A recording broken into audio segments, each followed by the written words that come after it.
Assalamualaikum warahmatullahi wabarakatuh. So, I made here some really good coconut milk with green curry, zucchini, and chicken. Really fascinating to see how it came out. Cooked it low and slow. Let me get a fork here.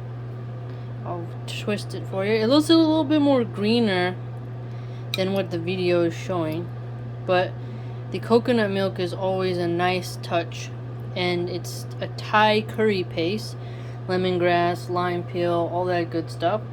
And I highly recommend that you start cooking in ceramic because I like the way it texturizes the food. I will serve this over white organic basmati rice, and I'm so excited to see how it's gonna taste. Coconut milk is a really nice way to mix up your variety instead of just using heavy cream or chicken broth, you name it. It's actually a very fun way to add some tropical flavor to your food.